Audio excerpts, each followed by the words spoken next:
ஒரு முஸ்லிம் மரணித்து விட்டால் அவரது அந்த ஜனாசாவை குளிப்பாட்டுவது எவ்வாறு? அல்லாஹ்வின் தூதரிடத்தில் உங்களுக்கோர் அழகிய முன்மாதிரி இருக்கின்றது என்று அல் குர்ஆனிலே அல்லாஹ் கூறுகின்றான்.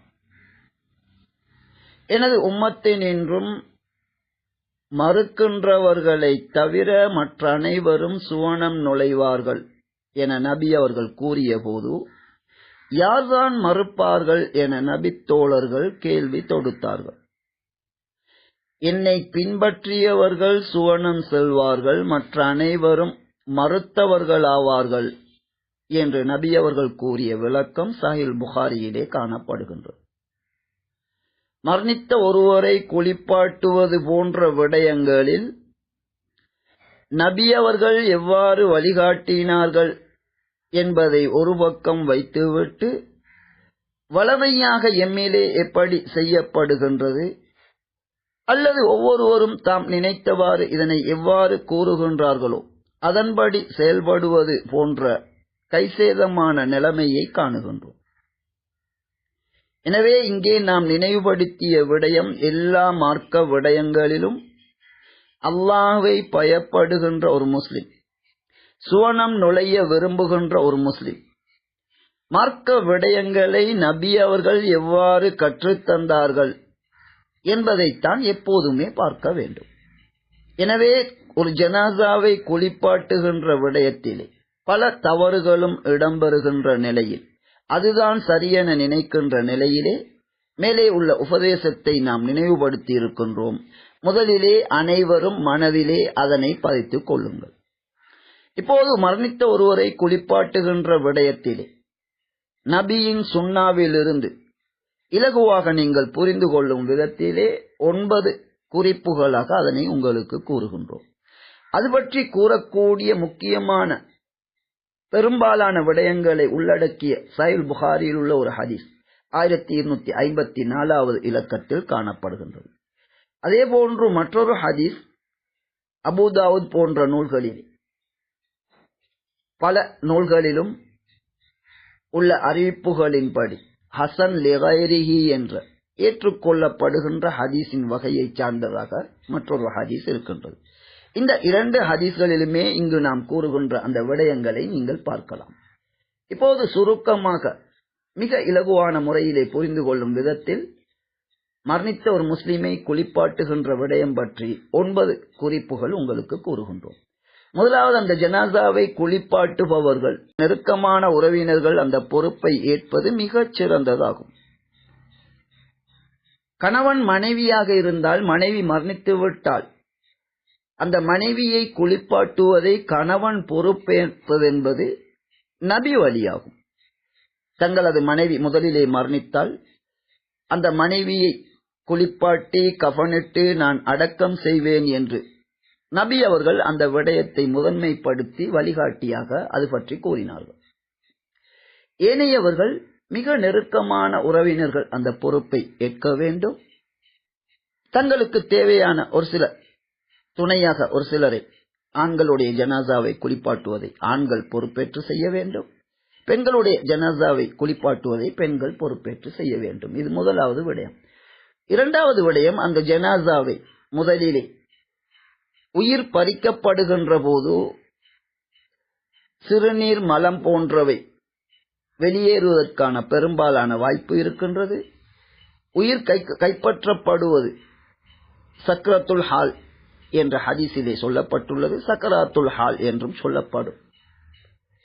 இது ஒரு சிரமம் இருக்கின்றது என்று நபி அவர்கள் கூறியிருக்கின்றார்கள். அதன் காரணமாக உடலில் இருந்து அசுத்தங்கள் வெளியேறி இருந்தால் முன்பின் துவாரங்களில் உள்ள அந்த அசுத்தங்களை நீக்க வேண்டும். இதற்கு முன்னதாக அந்த இறுதி நேரத்தில் அணிந்திருந்த அந்த மனிதன் அணிந்திருந்த ஆடை இவற்றை நீக்கிவிட்டு மறைவான உறுப்புகளை மறைக்கும் அளவிற்கு ஒரு துணியை கொண்டு அந்த ஜனாசாவை நாம் மூட வேண்டும். மறைவான உறுப்புகள் ஆண்களுக்கும் பெண்களுக்கும் இருக்கின்றது. ஆண்களுடைய அந்த அஃபம் என்ற அந்த பகுதி, அதே போன்று பெண்களுக்கு மார்பகம் அஃபம் போன்ற இடங்கள் அமைகின்றன. இவற்றை மறைக்கும் விதத்திலே ஒரு துணியால் அந்த ஜனாசாவை நாம் மூட வேண்டும்.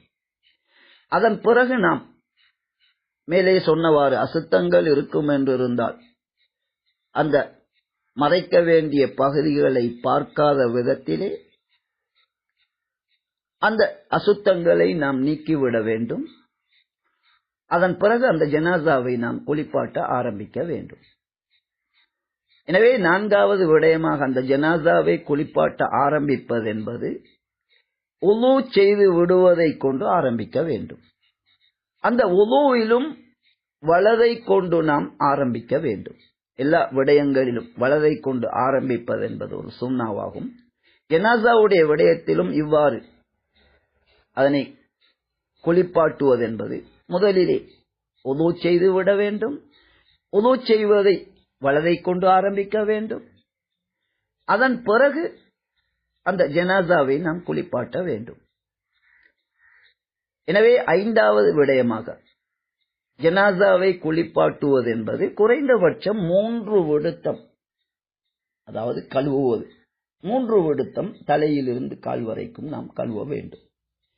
ஒரு சில வேளை ஒரு சில ஜனாசாக்களில் இருந்து தொடர்ந்து அசுத்தங்களோ இது போன்றவை வெளியேறி இருக்கும் என்றிருந்தால் அந்த 3ஐ 5ஆக அதிகரித்துக் கொள்ள முடியும், அல்லது அதனை 7ஆகவும் அதிகரித்துக் கொள்ள முடியும். எப்படியோ 3 தடவை கழுவுவது என்பது கட்டாயமானதாகும். அதனை தாண்டி அதனை அதிகரிப்பது என்பது அது அவசியமா என்பதை அந்த ஜனாசாவை குளிப்பாட்டக்கூடியவர்கள் முடிவெடுக்க வேண்டும். அவசியமாக இருந்தால் மட்டுமே 3க்கு அதிகமாக 5, 7 என்று அதிகரிக்க வேண்டும். 6வது விடயம், இவ்வாறு நாம் குளிப்பாட்டுவது ஜனாசாவை கழுவுவது ஒற்றை எண்ணிக்கையில் அது அமைய வேண்டும். 3, 5, 7 என அமைய வேண்டும். 7வது விடயம், இவ்வாறு அந்த ஜனாசாவை குளிப்பாட்டுவதற்கு பயன்படுத்துகின்ற நீர் இலந்தை இலை அதிலே கலக்கப்பட்டிருக்க வேண்டும். கொதிக்க வைப்பதன் மூலம் நீரிலே அதனை கலக்கலாம், அல்லது அரைத்து அந்த நீரோடு சேர்ப்பதன் மூலம் ஏதோ ஒரு விதத்திலே இலந்தை இலை சேர்க்கப்பட்ட நீரை கொண்டு நாம் அந்த ஜனாசாவை கழுவ வேண்டும், குளிப்பாட்ட வேண்டும். அது கிடைக்காத சந்தர்ப்பத்தில் அதற்கு பகரமாக இன்று காணப்படுகின்ற சோப் போன்றவற்றை நாம் பயன்படுத்துவதில் குற்றமில்லை.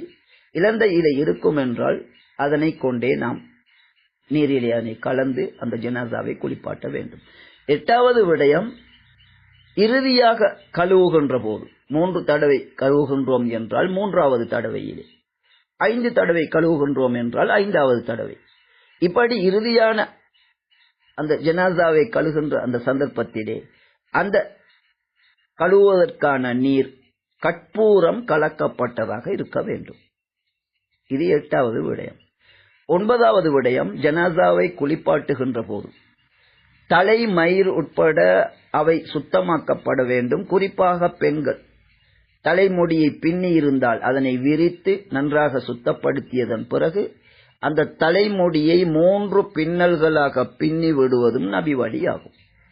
எனவே இவ்வாறு இந்த 9 விடயங்களை நாம் கவனித்து இது ஒரு மார்க்க கடமை என உணர்ந்து இதன் மூலம் அல்லாஹ்விடம் நன்மை கிடைக்கின்றது என்பதை மனதில் பதித்து நபி அவர்கள் காட்டித்தந்த முறைமையிலே இவ்வாறான ஒவ்வொரு மார்க்க விடயத்தையும் செய்ய வேண்டும்.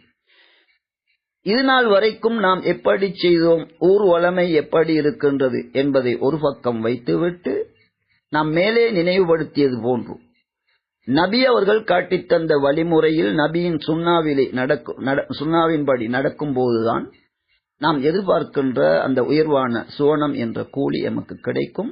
ஆகவே ஒரு ஜனாசா மரணித்து விட்டால் மேலே நாம் சொன்ன குறிப்புகள் ஹதீஸ்களிலே இருக்கின்ற அந்த வழிமுறையிலே அதற்கான தெளிவான சரியான வழிமுறையை மரணித்த ஒருவரை குளிப்பாட்டுகின்ற விடயத்திலே இதுதான் சுன்னா என்பதை தெளிவுபடுத்தி இருக்கின்றோம்.